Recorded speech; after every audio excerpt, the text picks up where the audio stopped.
here we are, dude. Times Square. So what's it like living in New York City? Hell. You just got to be up all the time. New York is a fast-paced city. This is my city. There's so many different people, cultures. The subway system. What it's like living in New York? Yes and no. I don't want to ask that question. We're from Salt Lake City, Utah. Aye. We're doing a documentary about a little small town in Utah. What would you think about living in a town where there were only 400 people? And there's only like 400 people in this town. Boredom. Oh man, I don't know if I could live in a town that size. I just don't understand how people can live that way. You know, you got to worry about road rage, stuff like that. You know, people getting shot all the time. You know, you hear that almost every day on the news. Here, I mean, here you're so much freer and you don't worry about traffic and you don't worry about other. I mean, we can keep our cars unlocked, our doors unlocked. I like waving at people. I like the eye contact, the hellos. I've been to New York City before. I remember a woman screaming at me, "What are you staring at me for? I ain't got no bags to steal." living here, it's not a rat race. You know, everything's slow paced. Nobody's in a hurry. I wouldn't leave this town for a big city for nothing.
Did they sucker you into playing poker last night? Yeah, Did they? Did they take your money?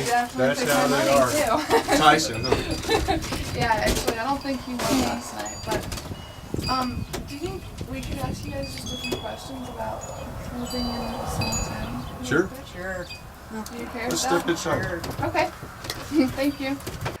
Big Water has a really interesting history. It was decided by the Bureau of Reclamation to put a dam here on the Colorado River, just about 17 miles east of here. And they built a small town to do that called Page, Arizona. Big Water was a wide open boom town when the dam was being built. It was so far from Kanab, the sheriff never came out here, they didn't care what went on out here. And so at one time, Big Water supposedly had 5,000 people living in it. And this was the place where people came to blow off steam. After the dam was completed, the town busted and the population got down to where it was less than 100. Another group of people came here. Probably the most famous resident locally is Alex Joseph. When I met Alex in 1986, he had 9 wives and 22 children. And his dream was to create a town and a society that had total religious freedom. And so they came this way and settled in Big Water, Utah. But this town was always in the news. That's why they kept asking us if we were reporters. That one woman was referring to us as the reporters.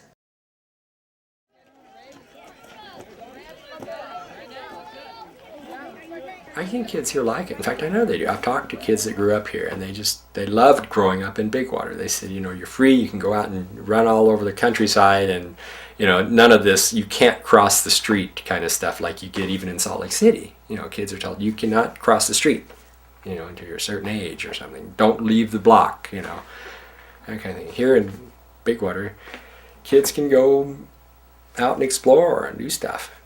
That's why we're here, for the kids. We've gone to the big city with little kids, tried to raise them, and I keep saying, this is not working. I want to go home and raise my kids where they can run on the streets and When they fall down, there's a grandma or an aunt or an uncle or a cousin, and somebody's going to pick them up and take them in and clean them up and send them on their way. That the families of children are so close because there's not a lot going on, and so they make up their own fun, almost like they're one great big extended family, so that even when they're adults, I'm just amazed to know how close they are still to one another. Everybody's family. If they don't have the same last name, they're still family. You've known somebody that long, there's a level of trust, and they're all uncles and aunts. Yeah. And that's one of the things that one of my kids' uncles has tried to convince me lately, that I do them a disservice raising them here because they go into the real world and assume that everybody's nice and everybody cares about them and everybody will want to help them when it's not a true story in the real world, and that they're going to get themselves in trouble out there. We got one going to college next week and we'll find out. Evangeline was saying how all the kids leave and then they come back. Yeah. And they always come home. I might have a house here all my life that I'll keep here, and then while I'm traveling I'll probably have stay places. But I'll probably have a house here that will stay here for when I come home and stuff. It's totally different here. I think people really get attached to this place. And I can tell, like, I can see why they would. I mean, I can feel that, you know, just being down here. Never forget this. Lady down the street, late in the evening, word comes, she's having a baby. All of my children throw on their jackets and belt down the street. They gotta see this. And here's this woman, how can I say this gently, squatting down over a sterile sheet laid over like about 10 thicknesses of newspaper in her living room. And all these little children in the neighborhood are just standing around watching. I've lived here all my life. I was born in the house I live in now. What do you think are some advantages to living in a small town? There's not as much traffic and not as much noise, and at the school you get independent help because there's not a lot of students. We have such small class sizes that they do get one-on-one attention. I'm the principal and the counselor, and I teach some classes. We have 65 students this year. Just have one main hallway with classrooms on either side. We have 2 elementary teachers and 2 high school teachers. And then as for being here in this job, I teach 3 grade levels, but I still have the requirement to meet the state standards for each individual grade level. Difficult at times, making sure that I touch all core subjects, but so rewarding because I know that I'm really teaching. It's very intimate. It's more of a family environment. There's a really strong sense of community. You're on a pretty much a joking basis.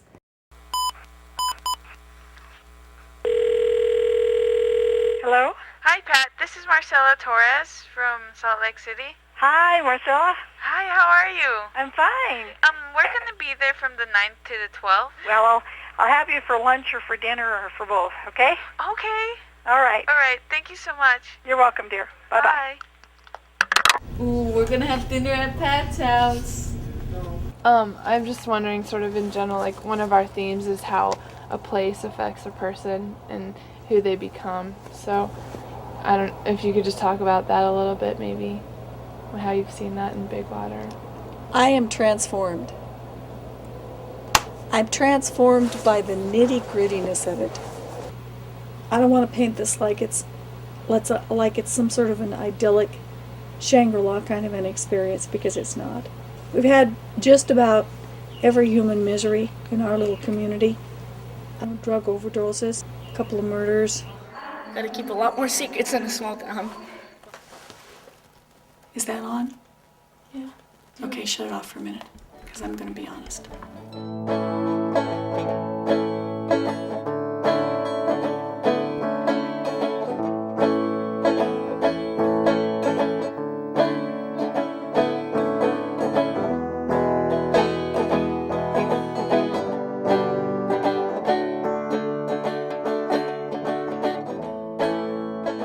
So how long have you lived in Big Water? Since I was born, so 18 years. I think I want to get away and experience life in other places, but I think I'll end up back here. It'll always be home. Yeah, I got a call from my 4th grade teacher telling me that these 4 people wanted to take me to New York, and I was shocked. Okay, so we're going back to New York. It'd be really cool to take someone with us from Big Water. When you guys came over, I was really excited to see that you guys were relaxed and, liked. And as soon as we got there, there was a big crowd of people, and I was a little nervous because are they all here to inspect us? But they were having band practice. My man is in bed. Hi, Manny. Oh, nice to meet you. Amanda. Marcela was hanging out, and we talked to her, and right away, there was no doubt in her mind that she was gonna go or not. She was going. Yeah. And that's it.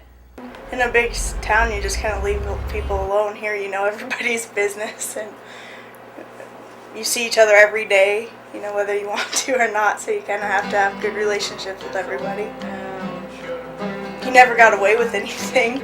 If you're in trouble, the whole town knows what you did, so that kind of is hard. You have to make sure to watch what you're doing. Well, you wouldn't have near as much freedom, I don't think. We don't lock our doors or anything. I'd be afraid to leave my house and come home at night, by myself. This old town was built by hand. I'm excited to see that many people at once. It'll probably make me appreciate Big Water a little more. I think going to a Broadway or off-Broadway play would be really exciting, but I definitely want to see the Statue of Liberty, the 9/11 Memorial, Brooklyn Bridge, Metropolitan. Okay. I guess I have to go now.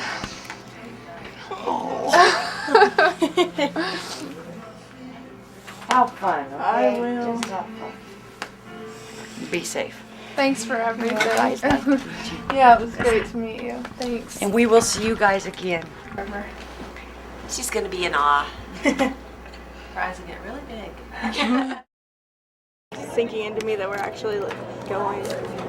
I mean, I think I'm too excited to be nervous. Maybe when I get there. I don't know. It's totally empty. Yeah. It's in the very beginning. Yeah. He's sleeping or whatever. It took him 2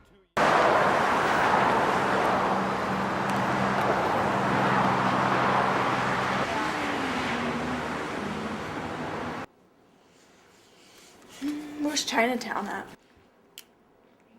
We could go check out the play tickets. Hi, Mom. It's okay. I'm at Times Square, and we just got done buying our Beauty and the Beast tickets.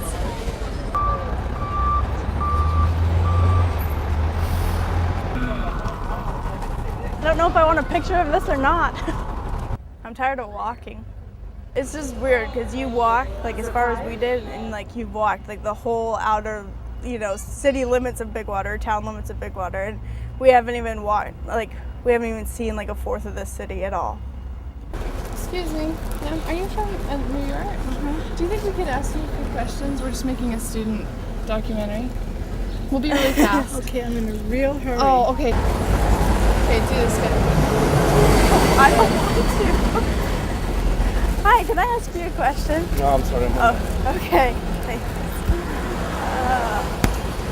There's about 400 people in the town she lives in. Wow. Yeah. I have a question for you. Have you lived here? Do you live in New York? Yeah, I don't know what's the camera now. What was that? It's taking me a picture. Oh yeah, we're making a documentary on big town versus small town life. And do you mind talking to me for a little while? Yeah, a little bit. I'm just gonna go pick up for the ladies' dinner. So welcome to New York. Thank you. Glad to have you guys. I don't think I'd ever want to live here. I don't think I could really live in a big city. I think it's too busy. It was so weird walking down the street with all those people and no one smiling at you. Everyone's so busy, they're in their own mind and not even thinking about you. I could probably live in a littler city, but I don't think I could live in a huge city. I think I'd just be lost. I don't know what to do. And he has people in it. I can't whistle either. They should have like a light or something on their cab.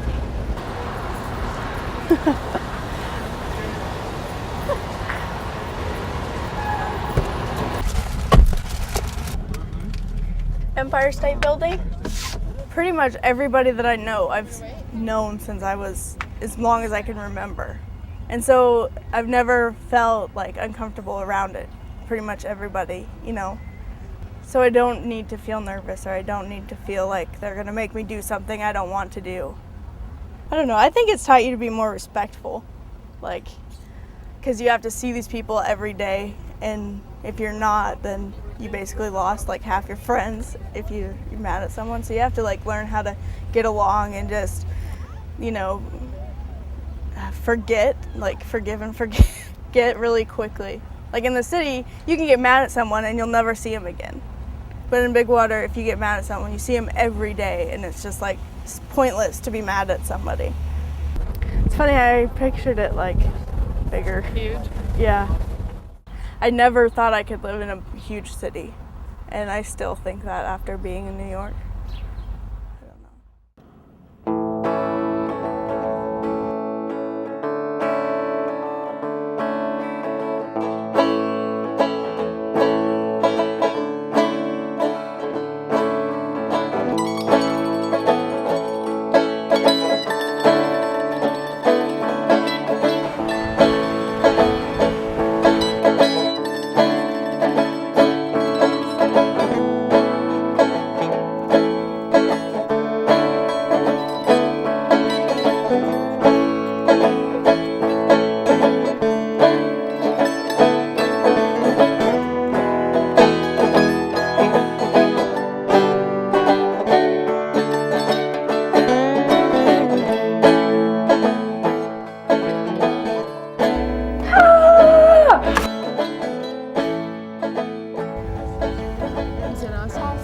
I mean, that was key.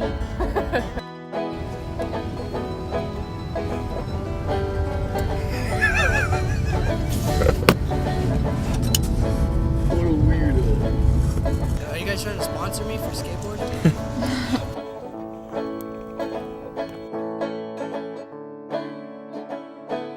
Too much population.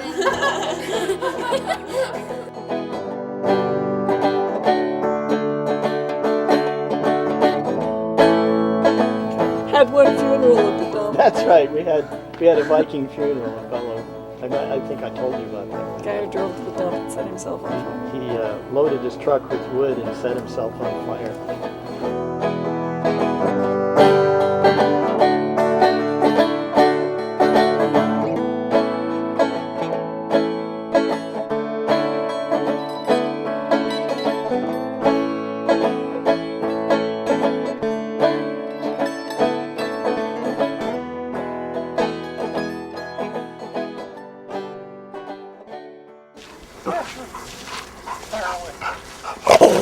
Robert Service.